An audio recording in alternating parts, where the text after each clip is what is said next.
really great to be here. You have the power to change the world. I'm not saying that to be cliche. You really have the power to change the world. Deep inside of you, every single one of you has the most powerful device known to man, and that's an idea. So a single idea from the human mind, it can start a groundswell. It could be a flashpoint for a movement, and it can actually rewrite our future. But an idea is powerless if it stays inside of you. If you never pull that idea out for others to contend with, it will die with you. Now, maybe some of you guys have tried to convey your idea, and it wasn't adopted, it was rejected, and some other mediocre or average idea was adopted. And the only difference between those two is in the way it was communicated. Because if you communicate an idea in a way that resonates, change will happen, and you can change the world. So my family, we collect these vintage European posters. Every time we go to Maui, we go to the dealer there. And he turns these great big posters. I love them. They all have one idea and one really clear visual that conveys the idea. They're about the size of a mattress. They're really big. They're not as thick as a mattress, but they're big. And the guy will tell the story as he turns the pages. And this one time I was flanked by my two kids, and he turns the page and this poster's underneath. And right when I lean forward and say, "Oh my God, I love this poster," both my kids jump back and they're like, "Oh my God, Mom, it's you." And this is the poster. So yeah, like, fired up. The thing I loved about this poster was the irony. Here's this chick all fired up, headed into battle as the standard bearer, and she's holding these little suavitos baking spices. Like something so seemingly insignificant, though she's willing to risk, life and limb to promote this thing. So if you were to swap out those little suavitos baking spices with a presentation, yeah, it's me, pretty fired up. I was fired up about presentations back when it wasn't cool to be fired up about presentations. I really think they have the power to change the world when you communicate effectively through them. And changing the world is hard. It won't happen with just one person with one single idea. That idea has got to spread or it won't be effective. So it has to come out of you and out into the open for people to see.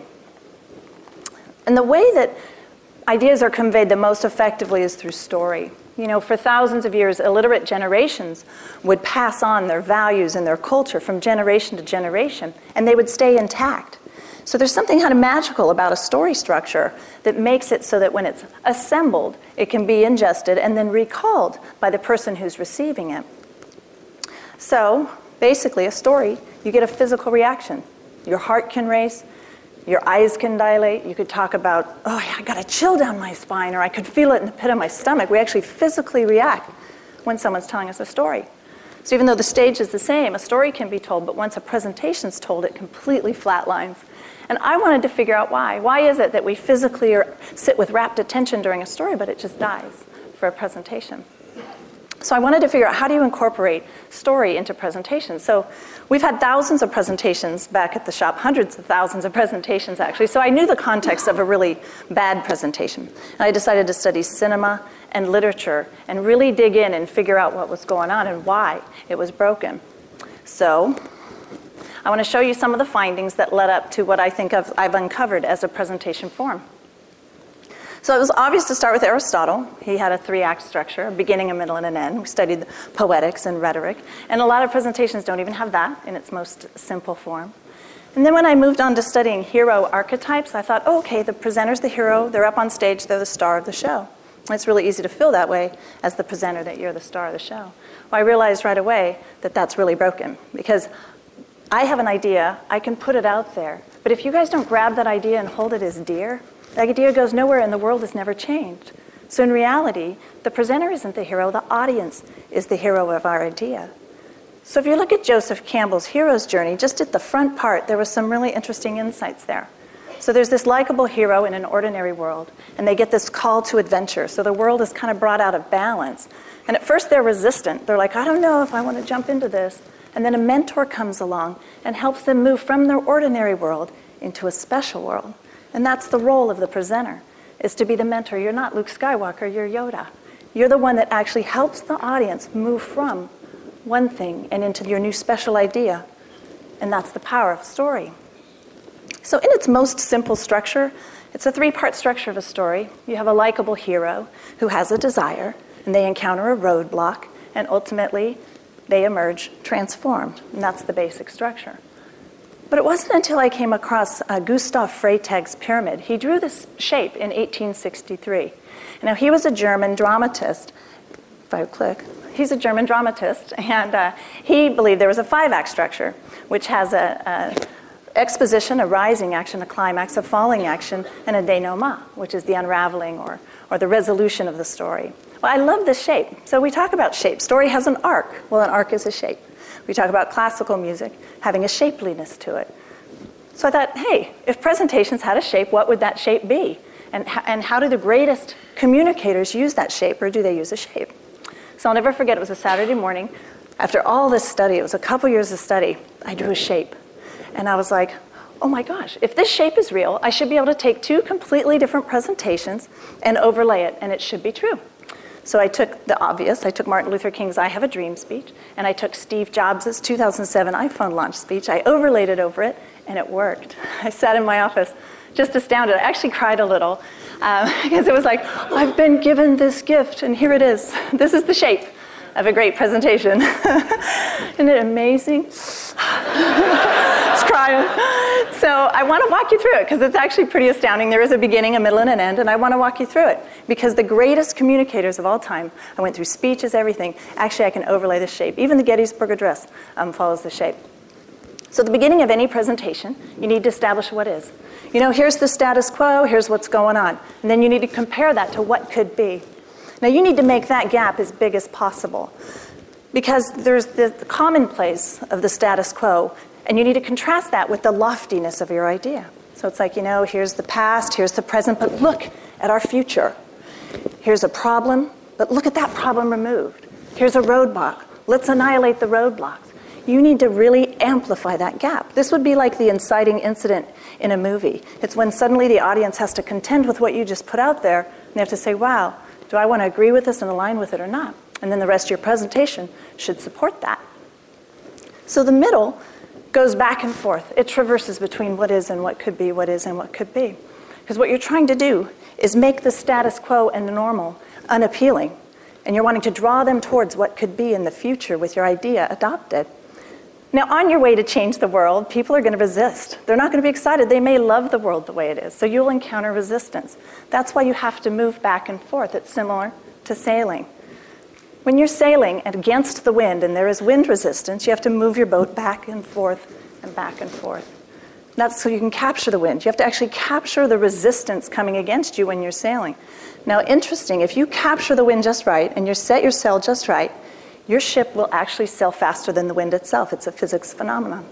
So by planting in there the way they're going to resist between what is and what can be, it's actually going to draw them towards your idea quicker than should you not do that. So after you've moved back and forth between what is and what could be, the last turning point is a call to action, which every presentation should have. But at the very end, you need to describe the world as a new bliss. This is utopia with my idea adopted. This is the way the world is going to look when we join together and we solve this big problem. So you need to use that as your ending in a very poetic and a dramatic way. So, interestingly, when I was done, I was like, you know what? I could use this as an analysis tool. I actually transcribed speeches, and I would actually map out how much they mapped this tool. So I want to show you some of that today, and I want to start with the very 2 people that I used when I first did. Here's Mr. Jobs. Completely has changed the world.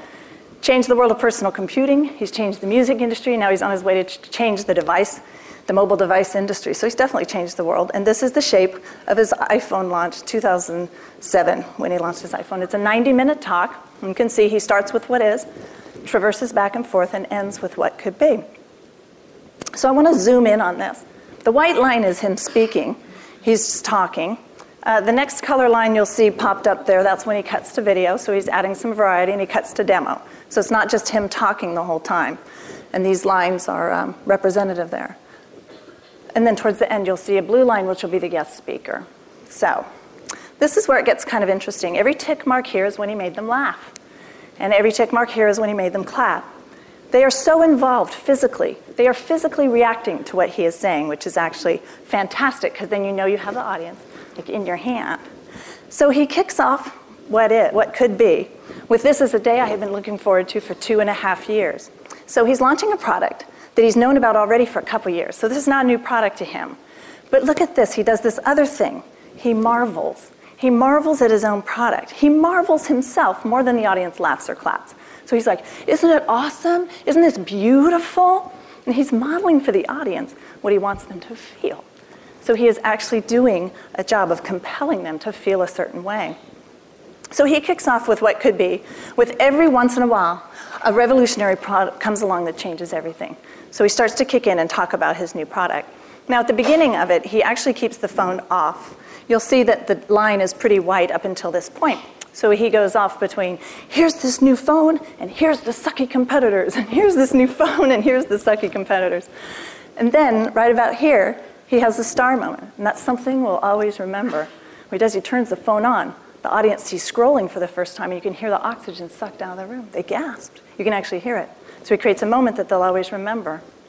So if we move along this model, you can see the blue where the external speakers are going, and then over towards the bottom right, the line breaks.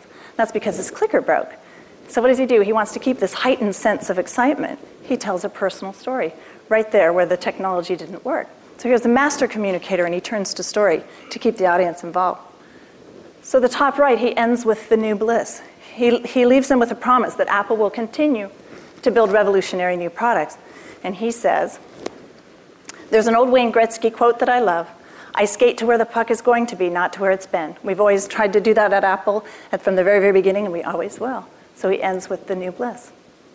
So let's look at Mr. King. He was an amazing visionary. He's a clergyman who spent his life working hard for equality. And this is the shape of the I Have a Dream speech. You can see he starts with what is, moves back and forth between what is and what could be, and ends with a very poetic new bliss, which is the famous part that we all know. So I'm going to spread it out a little bit here, stretch it for you. And what I'm doing here is I've put the actual transcript there along with the text. I know you can't read it, but at the end of every line break, I broke the line there because he took a breath and he paused. Now he was a Southern Baptist preacher. Most people hadn't heard that, so he had a real cadence and a rhythm that was really new for the people there. So I'm going to cover up these lines of text with a bar, because I want to use this bar as an information device here. So let's walk through how he actually spoke to the people. The blue bars here are going to be when he used the actual rhetorical device of repetition. So he was repeating himself. He was using the same words and phrases so people could remember and recall them. Well, then he also used a lot of metaphors and visual words. This was a way to take really complicated ideas and make them memorable and knowledgeable so people got it. He actually created very, almost like scenes with his words to make it so they could envision what he was saying. And then there was also a lot of familiar songs and scriptures that he used. This is just the front end of it that you're seeing. And then he also made a lot of political references of the promises that were made to the people. So if we look at the very first end of what is, at the very end of what is was the very first time that people actually clapped and roared really loud. So at the end of what is, what he did is he said, America has given the Negro people a bad check, a check which has come back marked insufficient funds. Well, everyone knows what it's like to not have money in your account. So he used a metaphor people were very familiar with. But when they really charged up, the very first time they really, really screamed, was, so we have come to cash this check, a check that will give us upon demand the riches of freedom and the security of justice. And that's when they really clapped. It was when he compared what currently is to what could be. So when we move along a little farther in the model, you'll see it goes back and forth at a more frenzied pace. And this is when he goes back and forth and back and forth. Now, the audience was in a frenzy. You know, they were all excited, and so you can actually do this to keep them in a heightened sense of excitement. So he says, I have a dream that one day this nation will rise up and live out the meaning of its creed. We hold these truths to be self-evident, that all men are created equal.